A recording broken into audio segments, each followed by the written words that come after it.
राष्ट्रीय अध्यक्ष जेपी नड्डा और पूर्व हिमाचल प्रभारी मंगल पांडे के साथ बैठक के बाद महेश्वर सिंह ने नामांकन वापसी का फैसला लिया है। इसे लेकर पार्टी हाईकमान के साथ हुई चर्चा को उन्होंने समर्थकों के सामने रखा और भविष्य में पार्टी प्रत्याशी के लिए चुनाव प्रचार करने का आश्वासन दिया।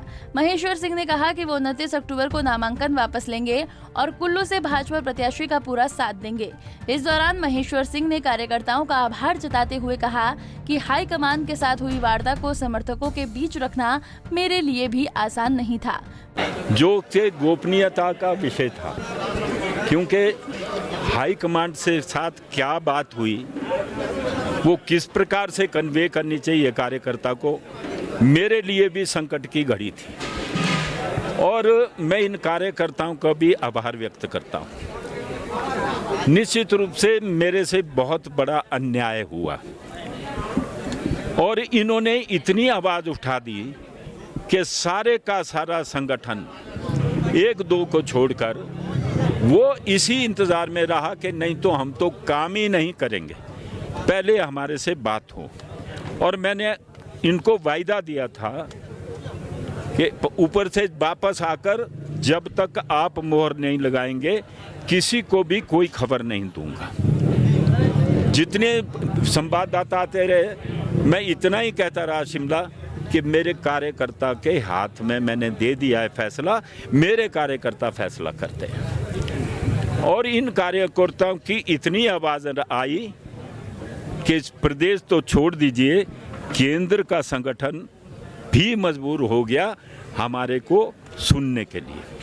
अन्यथा कहाँ इतना बड़ा संगठन, राष्ट्र की सबसे बड़ी पार्टी, राष्ट्र के सबसे बड़ी पार्टी के जो हमारे अध्यक्ष हैं नड्डा जी और हमारे जो प्रभारी आए हैं और इतने अच्छे प्रभारी हैं जिनका हमारा साथ भी था, अपने मंगल पांडे जी ने एक एक को इनमें से सुना। मैंने तो 4 कहा था, वहाँ ये 20 पहुँच गए और 21वां मैं था। ये बैठे सबकी एक एक की बात सुनी और इन्होंने भी संयम से काम किया, लेकिन अपनी बात में रखने में कोई गुरेज नहीं की और उन्होंने भी खुले मन से बात की। और उसके बाद नड्डा जी ने भी सबको बात की, गले लगाया कि भैया आपसे कोई अन्याय नहीं करेगा, मैं जो हूँ मैं देखता हूँ क्या होता है।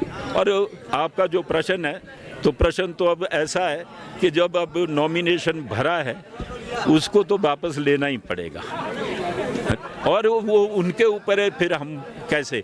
पर मैंने तो एक बात का आश्वासन लिया है जो संक्षिप्त में बोलूँगा कि मेरा जो ये कार्यकर्ता है, जो संगठन में बैठे जो लोग हैं, अगर ये इग्नोर होंगे तो फिर अच्छा नहीं होगा। मेरे तो ये अंतिम चुनाव था, अब ये चुनाव नहीं है।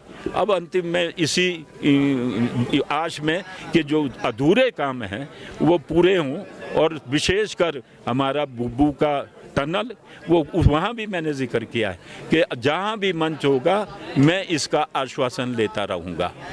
और मणिकर्ण की डबल लेन सड़क और बिजली महादेव का ये बड़ी बात है। और जितने काम अधूरे हैं, चाहे छोटे हैं चाहे बड़े हैं, जैसे ITI है, अभी वहाँ पर ट्रेड्स जो है, पिछले कल चिट्ठी आई है कि वो ट्रेड्स तीनों की तीनों मंजूर करने के लिए सरकार को चले गई हैं। मुझे विश्वास है जैसे ही आचार संहिता हटेगी वो सारे अधूरे काम जो है पूरे हो जाएंगे और हम अब मिलकर यहाँ पर पार्टी का काम करें। क्या कुछ आश्वासन आपको दिया गया है? अगर बात करें तो ओहदे की बात की जा रही है, क्या कुछ इस तरह का? ओहदे का क्या है, मैं तो सिर्फ मान सम्मान का भूखा हूँ। और उन्होंने ये कहा है कि आपकी बात जितने अधूरे काम हैं, इंक्लूडिंग ये 3 बड़े काम जो मैं प्रधानमंत्री के सामने रखे, ये हम करेंगे और आपके मान सम्मान में कोई कमी नहीं।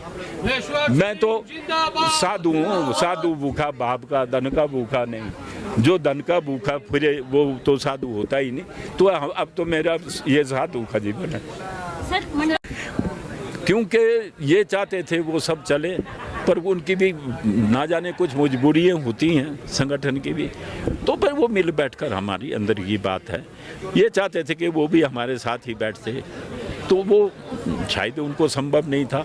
और फिर जो बात इनसे की है वो जिला प्रधान ने की है, और जिला प्रधान हमारे मंडल का नहीं है, रहने वाला भी दूसरे ही मंडल का है। जिला प्रधान दूर है, जिला प्रधान ने क्या कहा वो तो कोई बात नहीं, उसका कोई नोटिस नहीं लेते। इतना बड़ा मेरे पास समूह है, काम कर जाएंगे। और इसलिए भी जो अब मैं हूँ, अगर मैं कैंडिडेट हो जाता भी तो अब देखिए 10 दिन तो इसी बात में टूट गए। 10 दिनों में भी इन्होंने ही काम करना था, आगे भी यही काम करेंगे। और ये मैंने कहा है कि हम पूरे दिल से करेंगे काम, तो निश्चित रूप से जीत होगी। बाकी तो अब चुनाव है, इसका भविष्यवाणी तो इससे ज़्यादा हम नहीं। पंजाब केसरी टीवी के लिए कुल्लू से दिलीप ठाकुर की रिपोर्ट। हमसे जुड़े रहने के लिए हमारे YouTube चैनल को सब्सक्राइब करें और नई वीडियो की नोटिफिकेशन के लिए बेल आइकॉन को दबाएं। अगर आप ये वीडियो Facebook पर देख रहे हैं तो लाइक जरूर करें और ज्यादा से ज्यादा शेयर करें। इसी तरह के और भी अपडेट्स के लिए फॉलो करें हमारा Instagram पेज himachal.kesari।